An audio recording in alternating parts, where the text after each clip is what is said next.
Xoş gördük əziz dinləyicilər. Ukrayna-Rusiya müharibəsi öz sürəti ilə davam edir. Rusiya Orenburqda buraxdığı raket öz başına düşüb.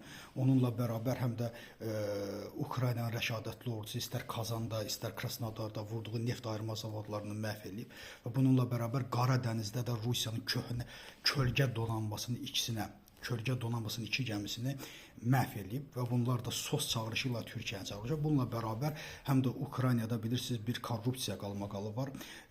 Prezident ofisinin rəhbəri Andrey Yermaka qarşı.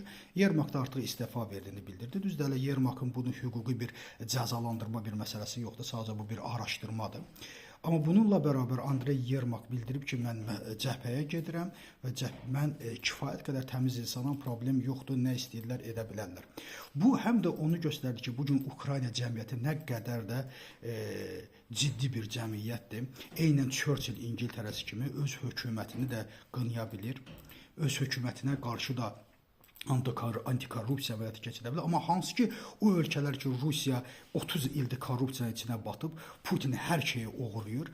Digər ölkələr də korrupsiyanın içində batmış ölkələr sanki Ukrayna üzərinə korrupsiya üstündən gedirlər. Narahat olmayın. Bilinir burada bir məsələ var ki, Ukraynanı korrupsiya üzərindən gedib sarsıtmaq, onu müharibədə uduzdurmaq cəhdi də var. Amma bu Ukrayna xalqının qüdrətidir.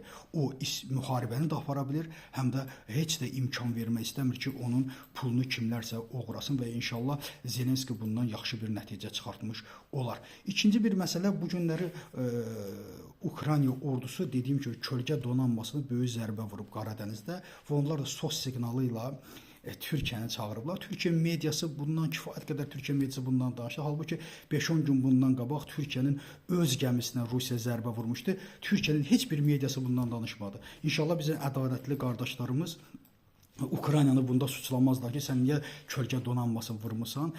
Bu günləri biz Türkiyə mediasında görürük. Ukraynaya qarşı böyük bir baskı, Rusiyaya qarşı isə böyük bir sevgi var və düşünürəm ki, inşallah bizim qardaşlarımız bunda Ukraynanı suçlamazlar. Çünki istənilən donanma, istənilən Qara dənizdə olan qüvvələr, istənilən Rusiyanın hər bir yerində olan hərbi və digər qüvvələri Ukrayna üçün legitim hədəfdirlər. Təşəkkür edirəm diqqətinizə görə.